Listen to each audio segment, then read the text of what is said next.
So, pangyari, pag ako yung kakanta nung I Will Be Here, diba? Tomorrow morning if you wake up and the sun does not appear. Yan yung totoo. Pero pag gagayahin mo siya, igagawin mo ng parang medyo airy na, tomorrow morning if you wake up and the sun does not appear. Just as sure as seasons are made for change, our lifetimes are made for years. Tell you all the things you are to me, I will be here.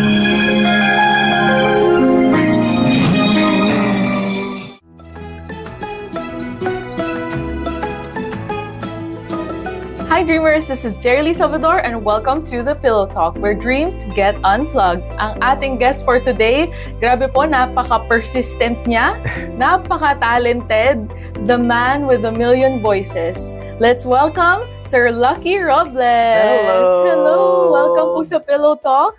No, it's very nakaka-honor naman na nandito ako. You're very much welcome here and we're honored to have you here din po. Thank you. And congratulations nga pala sa inyong championship sa The Clone sa Eat Bulaga. Salamat. Yan. So pag-uusapan natin ang life nyo, basically from your childhood up to your goals in life. Uy. So simulan po muna natin, syempre sa pagkapanalo nyo. So paano ba nangyari yon? Kasi ang dami nyo nung nasasalihan, di ba? Pero for this specific competition, paano siya nag-start sa inyo?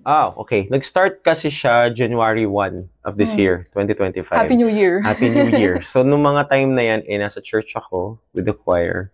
And it's January 1, so marami akong kinakantang slots sa simbahan. So, 8, 11, 3:30, and 5. Wow! So, nung mga bandang hapon, tumawag sa akin si Ate Oreo Black na staff po ng Eat Bulaga. And she told me na,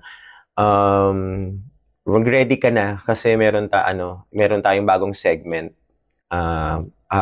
Please punta ka dito bukas. Agad-agad. Sabi ko, ha? Bukas agad? Oo. Ano to, parang katulad siya ng ikaw at Echo may gagayahin ka. Sino yung ginagaya mo? As a man of a million voices na yung talagang racket ko, marami akong ginagaya talagang boses. And they came up na si Gary V yung gayahin ko. So sila nag-suggest? Siya nag-suggest. O si Gary V ang gawin mo. Okay, go. So kinabukasan, punta January 2 as the pilot episode ng The Clones. Wow. So ako yung pinaka-unang winner ng The Clones. Nagsimula yan. Wow. So step up to 6 months and 5 days. Ang tagal din, no? 6 months and 5 days na paghihintay. Doon pa lang po nila ako sinalang as the last semi-finalist na sasali. So from the very first na winner to the last semi-finalist na lumaban. And then I won. And then doon ako nakapasok for qualifying round sa category na OPM male clones. So sa sobrang dami kasi namin, from semi-finals nasa 120 plus something kami to 60 sa semis to itong 60 na to, itong grand finalist na 60 na to, kinategorize siya. So, napunta ako sa OPM male clone category, which is yung second week. And then, nung mismong grand final, tayo yung pinalad. Although, kabado ako that time. Kasi, ang mga matitindi kong kalaban talaga time ay yung Jano Gibbs, tsaka yung Chito. Basta ano na yung Chito, kasi pagsasalita pa lang, pagbuka pa lang ng bibig ka, boses niya na talaga. Buti na lang nauna sila. Kasi doon ako nagkaroon ng drive na mas i-push ko yung ito dapat yung gagawin ko. Para kailangan mahigitan ko yung yung ginawa nila para mas lumabas yung mismong talento ko sa paggaya. Grabe, no? Ang tagal pala talaga ng hinintay nyo. Totoo. Half a year, more than. Yes, totoo. Grabe. So, congratulations po. Nagbunga ang inyong paghihintay at effort. So, pwede po ba nating marinig ang inyong kantang iyan? Sige. Sige, tayo natin yan. Pakantay. Tayo natin yan. Tomorrow morning if you wake up and the sun does not appear,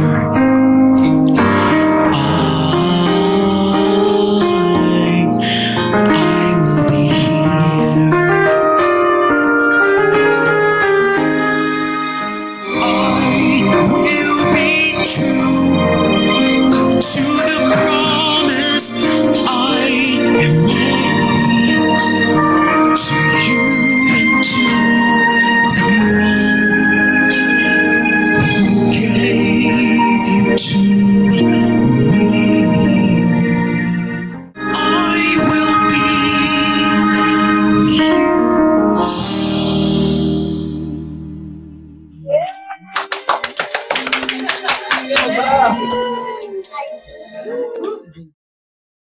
Ayan, sir. Thank you so much for that wonderful performance. Thank you. Grabe. Thank you. So, yung habang kinakanta nyo talaga, parang sinasaniban talaga kayo eh. Yung mga yung mga little things talaga from the voice. And pag-usapan po natin yung mga kung paano nyo talaga yan inaral. Pero sobrang curious ako ngayon sa kung ano ba yung naging childhood dream nyo muna nung bata kayo. Okay, childhood dream, medyo malayo. Ang childhood dream ko talaga ay maging basketball player. Oo, siya talaga. Basketball player talaga. Kasi that time kasi, yung family ko, laging PBA ang pinapanood ng mga time na yun. So, syempre, as a growing child, laging yun ang pinapanood. Pag Hinebra na yung laban, San Miguel, yun na, lagi, every time, laging nandyan, pinapanood. Tapos, siguro, nag-iba lang nung nalaman ko na, kaya ko pala kumanta. Paano nyo nalaman? Kasi, actually, nakakakanta. Nakakanta na ako since 2. Wow! 2 years old. Pero yung hilig, hindi siya yung main ko. Okay. Nasa tono na, kumakanta ka. Pero, may pag pinapakanta ka lang sa party ng family or may lang. Kasi kanta ka dyan, ganyan lang, video okay. Pero not totally na gusto kong sumali ng contest or ganyan. No.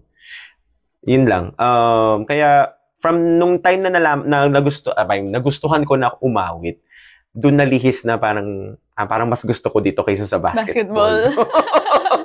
Malay natin, pwede rin maging singing basketballista. Oo, pwede. So, naging din kayo, musically inclined din kayo dahil sa family nyo din. Marami din sa family nyo nga mahilig kumanta. Yes, marami. May mga tututog ng gitara.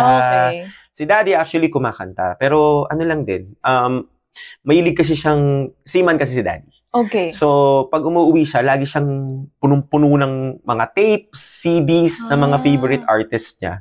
Tapos, karaoke din. At the same time na kinakanta niya yung mga song-song. Even si Mommy, kumakanta din sila. Pero hindi naman sila yung totaling performers or something. Hindi nila ginawang career. Hindi nila career. Pero they can sing. They can sing. So it runs in the blood. And your other family members din. Yes. Ganon. And cousin nyo nga si Miss Faith Coneta. Yes, actually third cousin. Kasi siya tawag dito, may mga cousin kasi ako ng mga Coneta. Sila yung mga parang mga second cousin ko.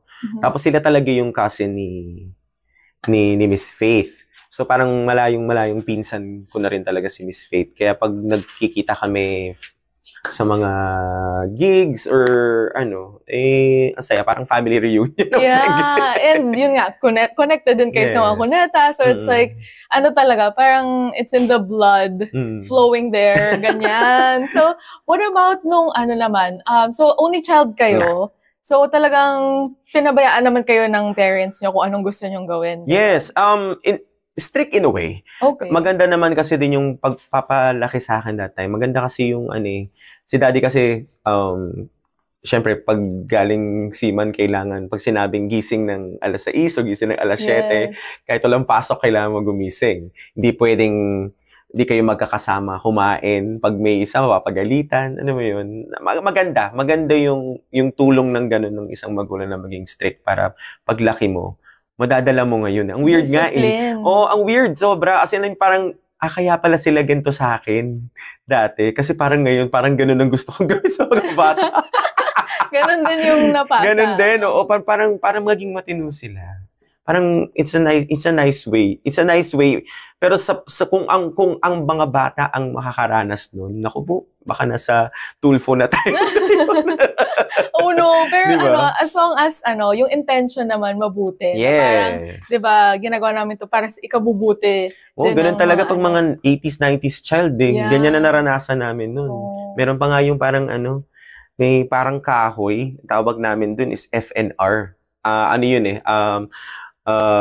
Acronym ba? FNR, tama ba? Acronym siya nung name ng lola namin. Na kahoy. Na yun yung pamalop sa pag pinapadapa at pag may kasalanan. Oh no! May mga ganun pa rin. May mga ganun dati. So, hindi maiwasan. Pero at least natuto ng pagiging disciplined now that you grew up. Tapos nakatulong siya with your singing career and your whole life. Ganyan. Pero nag-start kayo with singing competitions. Grade 6 pa lang kayo. Yes. So, yun naman. So, for fun lang nung before, ba't nyo naman naisipan na sumali naman sa isang competition? Hindi, that time kasi, nung grade 6, merong, yun nga, may competition sa school. Yung sabi nila, ay, kumakanta ka naman, ba't hindi mo i-try? So, I tried.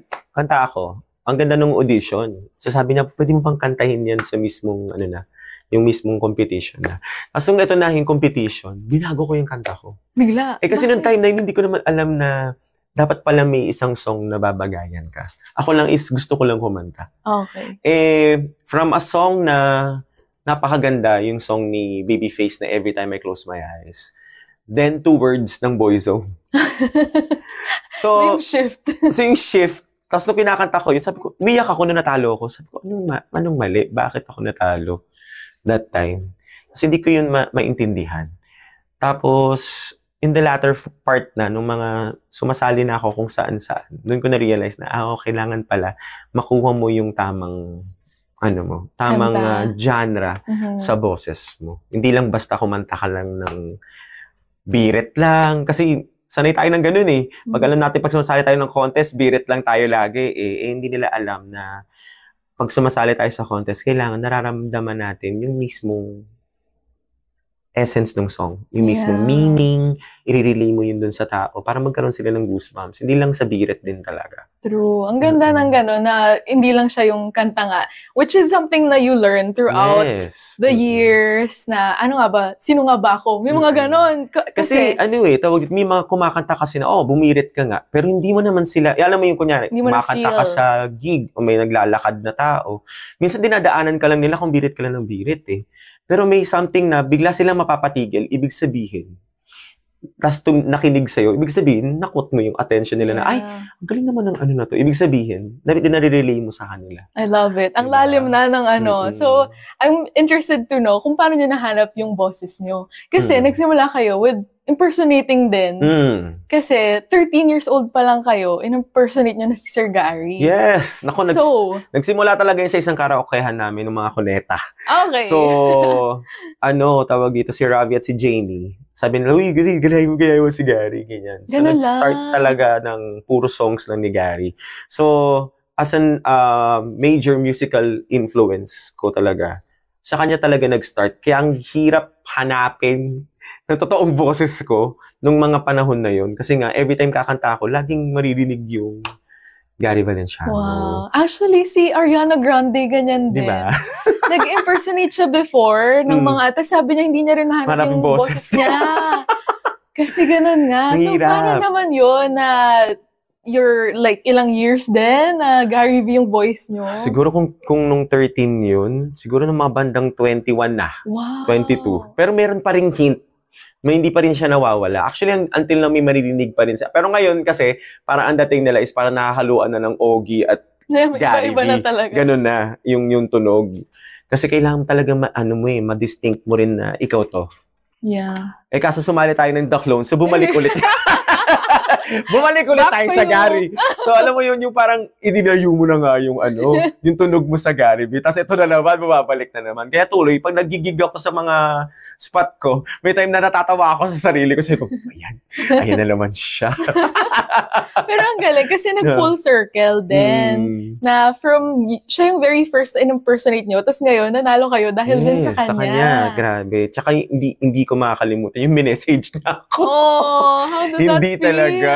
Sobra. Kasi, umaga yon ng Saturday, bago ako pumunta ng studio ng Eat Bulaga, nag-message, pagkagising ko yun, sabi ko, Gary, huh? Sabi ko, baka char-char lang ito, baka impersonator lang. Pagtingin ko, 700,000 yung followers sa IG. Ay, siya to. Iyak ako lang iyak. Kaya alam mo yun, yun din nagbigay sa akin ng drive nung grand finals. Kasi sabi ko, hindi malinis tong gagawin ko.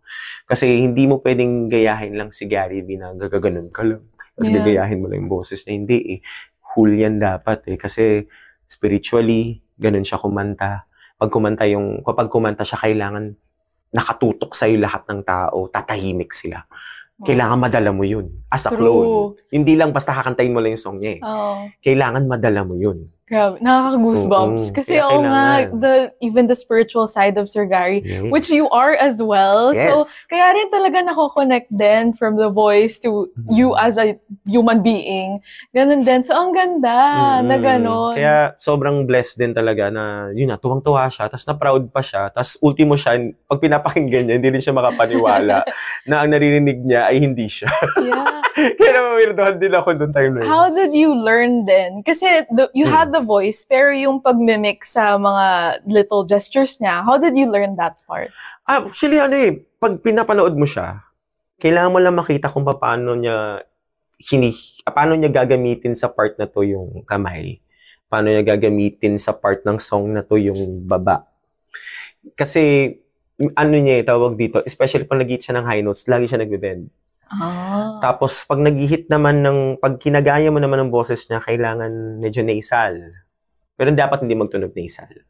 So, pag ako yung kakanta nung I Will Be Here, diba? Tomorrow morning if you wake up and the sun does not appear. Yan yung totoo. Pero pag gagayahin mo siya, igagawin mo ng parang medyo airy na, tomorrow morning if you wake up and the sun does not appear. Wow. Lagyan mo ng konting Nginig. Oo, kasi ganun siya. Ang ganda. So, well, parehong magandang way. It's just, Gary V is Gary V. Yeah. So, ang ganda ng, ganun. So, may mga little, tips din tayo. Yes. And mahirap siya actually. Hindi po siya madali. Yeah, for sure. Mahirap po siya. Hindi naman lahat din kaya gawin yung ginagawa nyo. Hindi naman lahat magiging, champion doing okay lang this. sana kung ang mga songs ni Sir Gary is mababa lang. Hindi. Kailangan mo panindigan hanggang taas. True. Grabe talaga. Tsaka ang lalim nga din ng meaning. Yes. Kailangan may hugot ka dun. Hindi pwedeng basta kakantangin mo lang. Kailangan may hugot ka. Okay, so thank you for sharing yung mga pinagdaanan nyo. Ang dami nyo pa pong mga pinagdaanan na iba. Yes. So, let's go to your education naman po. So, when you were in college, you chose to be a BSIT na course. So, bakit? That time kasi, nung year kong yun, boom ang information technology. Okay. So, tinry nating mag-aral ng information technology. And kahit hindi ko siya natapos, actually, the second year lang ako that time. Kasi I have a wrong decision that time. Kasi that time, sumasali na ako sa mga singing contest. Okay. And that time, mali yung thinking ko na nagmamadali ako. Mamadali ako na magkakaroon ako ng career kaysa sa pag-aaral ko that time. Which is sobrang mali. Karoon ako ng regrets that time. Kasi masyado akong nagmadali sa singing career na yung boses ko pala hindi pa pala handa that time. Nakala ko kaya ko na. So, ang dami na sacrifice nun. Daming pagkukulang sa magulang that time. Dami naming away that time. Kasi because of that. And hindi naman ako nagsisisi that time. Kasi, tawag dito, nangyari na eh. Nangyari na yung part na hindi ako nakapagtapos. Pero, ang maganda dito is, hindi naman natatapos dun yung journey na hindi ka ulit makakapag-aral. Kasi, andun pa rin ako sa parte na pag nakaipon-ipon ako, babalik ako sa school. Tatapusin ko siya. Parang maganda kasing tawag dito, magandang regalo sa ating mga magulang. Na makapagtapos. Yun lang, may bigay mo lang sa kanila eh. Okay na yun eh. Yeah. Sobrang saya na ng magulang ko nun. Kaya siguro yun yung next ko na gagawin. Wow. Pag nakaipon-ipon tayo. Ang ganda ng goal. And ngayon na-achieve nyo na rin yung pagiging champion nyo, mga winner. So, pwede na nga balikan yun. Yes. Step by step. Minsan, hindi lang linear. Baka, yun nga, may time lang talaga kung kailan pwedeng balikan. Yes. So, ang ganda. Thank you for sharing that as well. At saka malaking tulong ang course ko.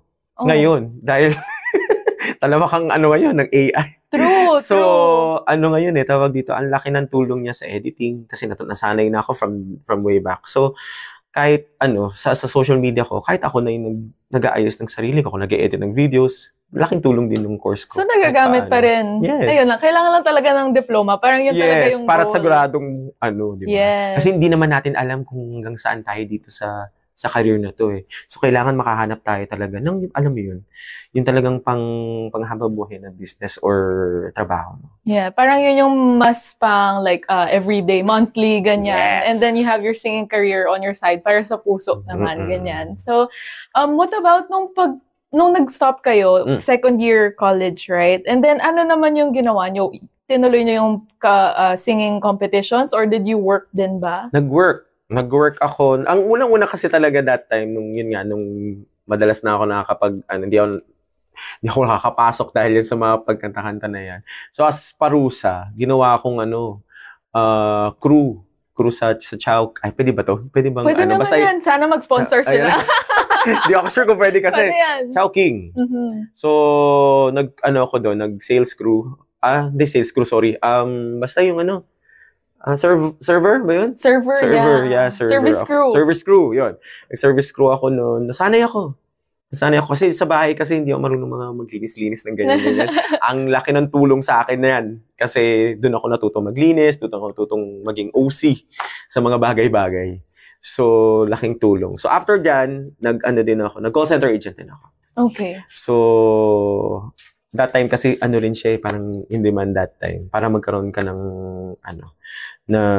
ng sahod. Pero yung kasi na yun, nag-ipon lang ako noon para makapag-aral ulit. Kaya ako nag-call center agent. Kaso may dumating na namang opportunity. Hindi na naman. Nauudlot lang. Nauudlot pag may singing contest na bago. Ganun lagi. Kasi ko yung parang try. Tapos pag hindi, sisi.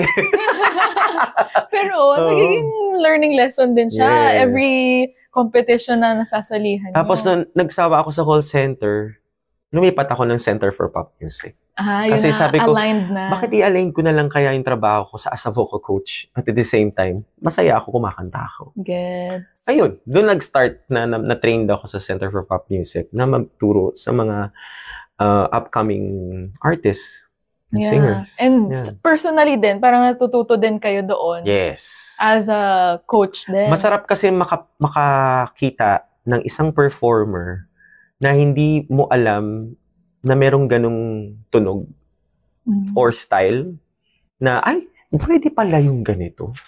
So, at the same time, tinuturuan mo sila, balik din sa'yo, natututo ka rin sa kanila. Yeah. Kaya ang sarap magturo minsan ng mga ganong mga bago. Tsaka yung improvement. Tunog. Yes. Mahirap lang magturo pag pasaway yung student. Ayun lang. Especially pag malaki na yung ulo. Naku, daming ganyan. Yung alam mo yung wala pa naman. Or sabihin natin, kahit meron ka man narating, hindi pwedeng dapat. Yeah, humble lang dapat. Yeah. Kasi pag tinanggal yan ni Lord sa'yo, bala ka. True. So yun nga, maraming life lessons din sa mga iba't ibang napupuntahan nyo. Yes. Well, you were a vocal coach for how long?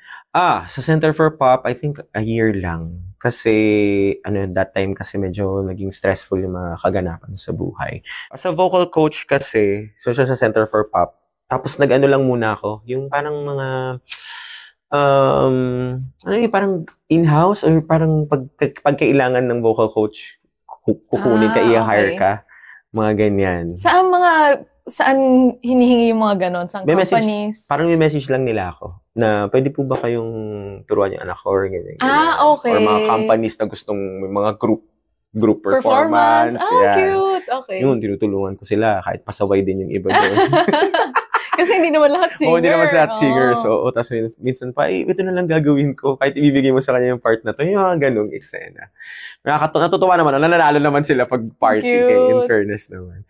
Tapos, nung time kasi na, nasumali na ako sa Tawag ng Tanghalan. Tawag dito, after nung season ko, kinuha nila ako as in-house coach for Tawag ng Tanghalan Season 2. Wow! Pero before Season 2, kids muna. Kaya nung time na yun, ang totoong naging vocal coach nung nagsisimula pa lang yung 3 magagaling na nag-viral sa buong mundo, yung TNT Boys. Kami dalawa ni Froilan na nagtuturo sa kanila ng blending. How does it feel to be a vocal coach for a singing competition? Hirap. Kasi, alam mo siyempre pag Tawag ng Tanghalan, kailangan mo silang iligtas sa gong. Ililigtas mo na nga sila sa gong, ayaw pa nilang maniwala sa'yo. Yung mga ganun. Which is masakit. Pero, ayun, okay, sige, ayaw mo maniwala. O, pirma ka na lang ng waiver na nagsasabi na hindi hindi ka, tawag ito, na kaya mong panindigan yung song. Pinirmahan. Nagong. Ayun, yun lang. Ayaw maniwala. Sabi ko sa'yo, di ba? Sabi ko sa'yo, mababa natin yung key. Ayaw maniwala eh. Ayun din siguro yung mahirap pagka sa mga competitions. Kasi parang lahat din kayo, ang dami nyo na rin pinagdaanan. So, siguro nga yung laki ng ulo, yung ganyan, marami na rin ganon. Dami talaga, na parang sana po, humble lang tayo. Humble lang po tayo, humble beginnings lang. Huwag po tayo masyadong magmadali. Huwag yung tumulad sa akin nung nagsisimula pa lang ako. Kasi nung naghintay ako, ang daming bigla. Alam mo yung hintay ko lang. Yung time na mga gusto kong gawin nung time na yun, ngayon bumadating.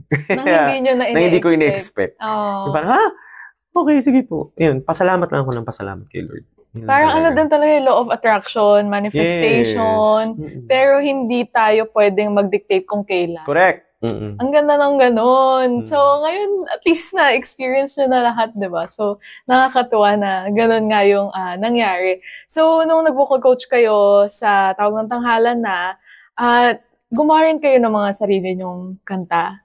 Yes. Actually, ano ba? Tama. Vocal coach na nga pala ako nung time na yun. Tinignan ko yung date eh. Yes. May isang song ako. Actually, siya? Yung song na yun, parang nire-write ko lang. Kasi it's originally a Waray song. Kaso kasi nung tinranslate siya from Waray to Tagalog, medyo gumulo yung flow. So, inayos ko siya. And yung title niya is Di Hahayaan. So, ayun, out na siya last, 2018 pa eh. Yeah. 2019. And, ang saya lang. Alam mo yun, ang saya lang na kaya ko palang gumawa ng song na, ano ba yun, na yung akin. Ano yung naging inspiration nyo for writing song? Mga pagkasawi. Puro about love. About love, inspiration, buhay kasi buhay talaga yan eh. Kung ano mo pwede mo ma-share sa na hindi naman nila malalaman na ikaw yun. Ano mo yun? Para mas ganyan naman tayo ngayon, mas gusto natin mahugot. Yeah. Yun nga parang coming from talagang mga bubog. Correct. Ganyan. Tapos kung ano rin yung makaka-relate din kasi ibang tao sa ganon. Tama. So, ayun nga, magandang mga most ng singers din, mas ganon din, like yung sinasabi nyo na yung pagkanta nyo, pagka hindi kayo yun, ma-feel ng tao eh. Pareho din with writing. Yeah. Ganon din siya. Pagka kwento mo talaga, yun talaga yung mas lumalabas yung yes. Ang ganda ng ganon nga. And then, so, okay, ang dami kasing nangyayari sa buhay nyo. Diba? Na iba-iba. So, competitions. Yeah. May time ba na nag-stop kayo dahil napanghinaan na kayo ng loob? I think yung last, kasi sobrang, medyo marami-rami po talaga yung sinabihan ko. So, hindi ko lang po nilagay lahat. So, siguro yung last ko was Pilipinas Got Talent. Yun yung tumigil ako. That's 2012, I think. Yeah, 2012, tapos tumigil ako. Tapos, 4 years yun. Kasi parang, baka hindi naman talaga para sa akin. Then, nung after 4 years na yun, lumabas yung Tawag ng Tanghalan, natatakot pa ako sumalin. Sabi ko, parang, deserve ko ba na sumalin Tawag ng Tanghalan? May gong pa. That time kasi, nagpa-front act na ako sa mga, international singers. Rex Smith, David Foster and Friends, Air Supply,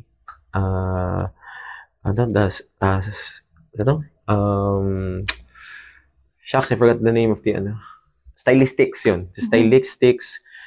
Sila yung Rex Smith, yan. Sila lagi. Kami muna magpa-perform, mga Filipino singers din sila. So, ang ganda na rin ang naging career nyo doon. Oo. So, parang, sasali ba ako? And na-meet ko tong isang singer from The Voice, si Lea Patricio. And she said to me, teka, balikan natin yung question. Gusto mong sumali? Oo. Bakit natatakot ka? Paisip ako na parang, ba't ba ako natatakot? Sabi ko, kaya ko naman. Ba't natatakot? Sige, ayun. Doon ako nagkaroon ng drive na sumali ulit. Kaso 4 years na yun. So, nanibago ako ng audition. Kasi usually kasi pa nag-audition kami dati, nung 2012 pababa to 2006, may isang room. Tapos nakasarado, papasok ka doon, kanta. Sa tawag ng tanghalan ng time na yun, nagulat ako. 3. Isa doon, isa dito, tapos nakapila lahat. Sabay-sabay kayo kumakanta, so naririnig niyo lahat. Yung parang, totoo ba? Paano? Paano? Parang yan, ang lakas ng boses ko. So, nung time na kumakanta na ako, sa gitna ako nilagay. Okay. So, yung pinili sa akin, kantahin mo to, ipagpatawad mo. Okay, kanta ko. Okay lang, ganyan. Tapos, kantahin mo to, Reasons ng Earth, Wind, and Fire. Sabi ko, paano to? Pag nag-hit kasi ako ng mataas nun, lumalakas. So, nung pag-hit ko ng chorus part, a cappella, nataas ko ng half yung key. So, mas mataas. Mag-i-stand out. So, hinit ko yung highs.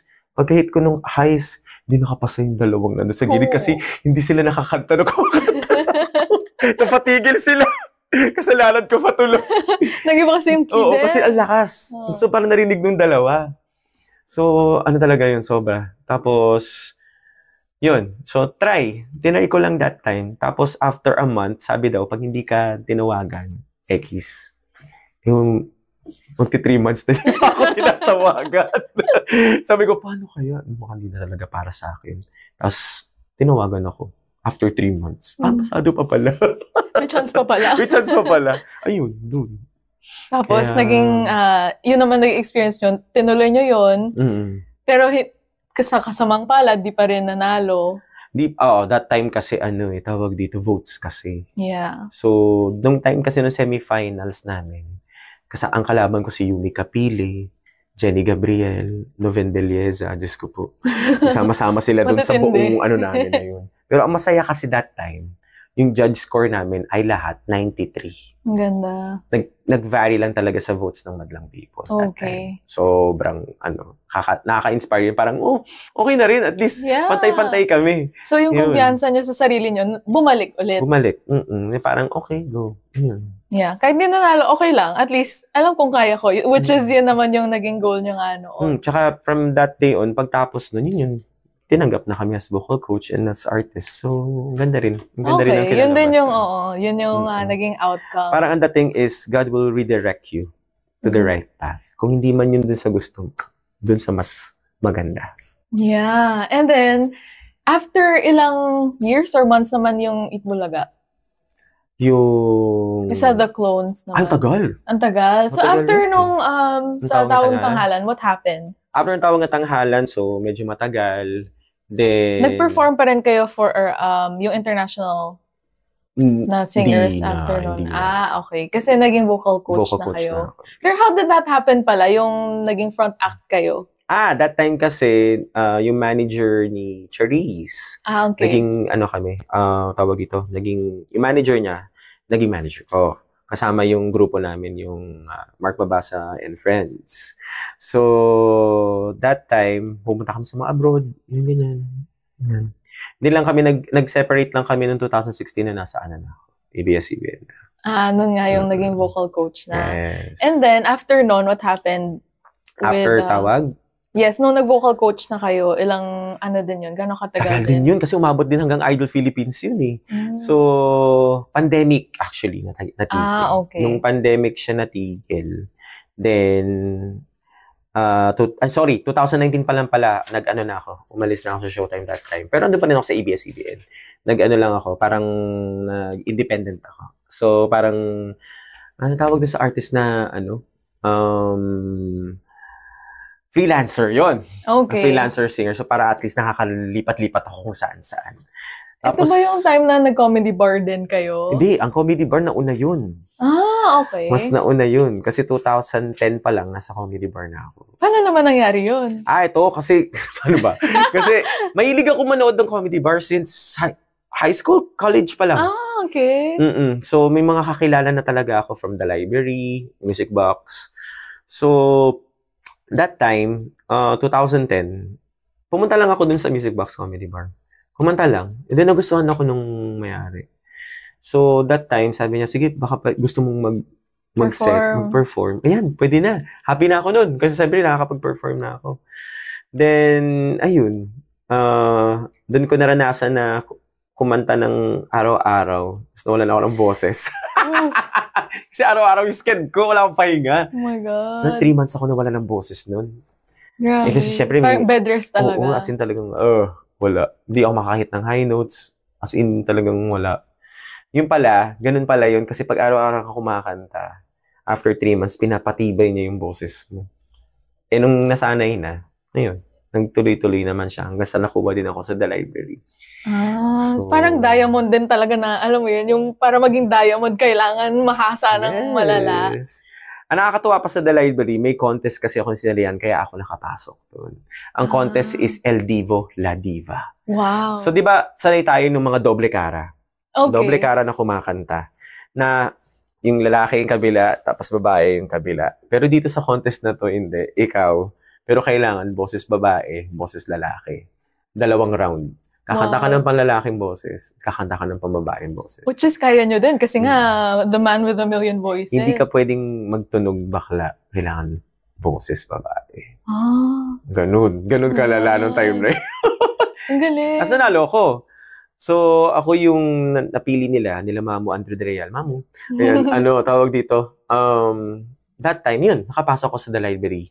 Then, ginawa ko yung, A Man of a Million Voices na ginagawa ko lagi. Natuwa sila.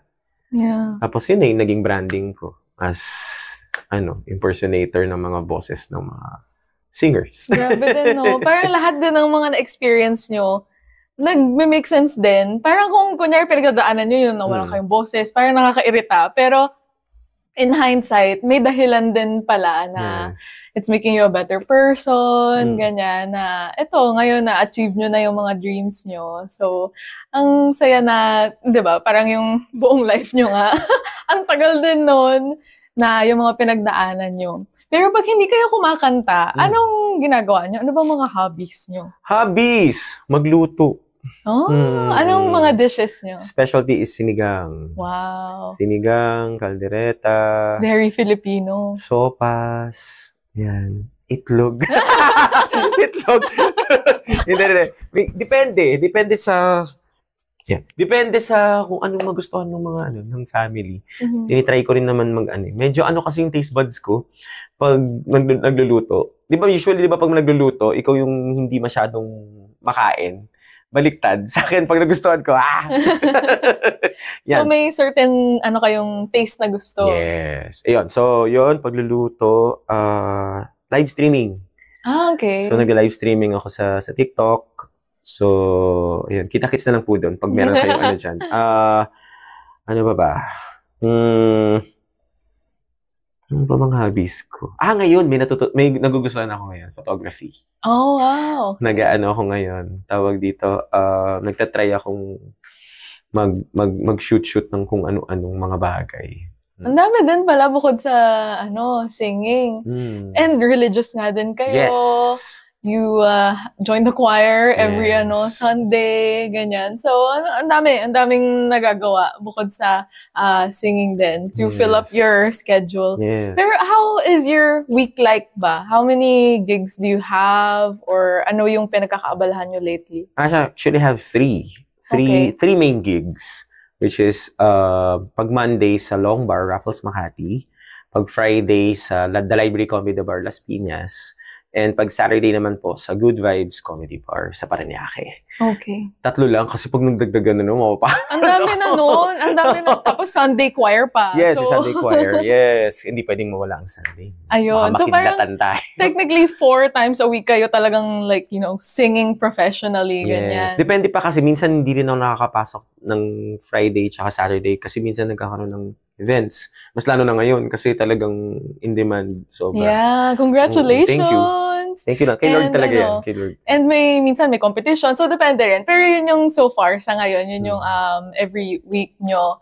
And naman, so goals nyo naman. Goals. Personal goals muna. Siguro, tawag dito, magkaroon ng sariling bahay. Okay. Pinag-iipunan na. Nakabili naman na. Nakabili naman ako para sa parents ko kasi yun. Pero yung sarili ko talaga. Na na may pundar. Sariling bahay, makapagtapos. Yes. Yung talaga yung pinakaisa. Pagtapos ng pag-aaral para sa mga magulang ko. And ano ba? Magkaroon ng sariling music school. Yung talagang school your own. para makatulong din sa mga aspiring singers soon. Ganda! Sana matutupad niyo yan lahat. Amen. I'm sure. So, after nitong competition, I'm sure marami ding magiging offers pa. Yes. And dadami pang masasave at magagawa na yung bahay na yan for yourself. Yes. And to give back, yun na, ang ganda na parang giving back na yung nasa isip niyo din for a student. So, good luck! Thank you. And lastly naman, advice nyo for those people who maybe are joining a lot of singing competitions then, losing hope. Anong gusto nyong masabi sa kanila? Siguro, never stop believing in yourself. Always remain humble. And make sure na meron pa rin kayong part sa kaalaman niyo na gusto niyo pang matuto. Kasi never stop learning. Yeah. There's always room for improvement. Yes. Hindi pwedeng sabihin niyo na magaling na kayo. Kasi hindi na kayo mag-i-improve pag sinabi niyo magaling na kayo. For growth pa rin. Kailangan mo pa rin mag-grow. Kasi merong mas magaling sa'yo. Oh. Kaya kailangan matuto at matuto. And remain humble always. And always thank God kung ano man yung mga blessings na ibinibigay niya. That's so true, Sir Lucky nga. Humble, Sir Gary V nga din. Humble pa rin, diba? So, yun. So true. Wise words from Sir Lucky. Thank you so much for joining us here sa The Pillow Talk. And lastly, another performance. Yes. Yes. So, pakinggan po natin to. I remember so well the day that you came, yes, into my life. Yes, pillow talk. Game. I remember so well the day that you came into my life. You asked for my name. You have a most beautiful smile. My life started to change. I'd wake up each day feeling alright with you right by my side. Makes me feel things will work out just fine. How did you know I needed someone like you in my life? That there is an empty space in my heart. You came at the right time in my life. I'll never forget how you brought the sun to shine in my life and took all the worries and fears that I had. I guess what I'm really trying to say, it's not every day that someone like you comes my way. No words can express how much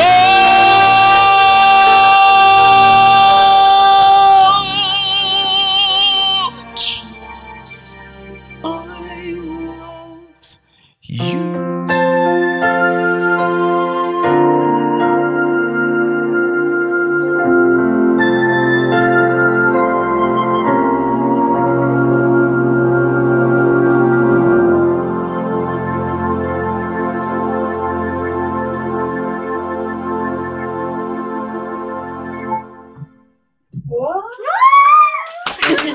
Ang haba, no?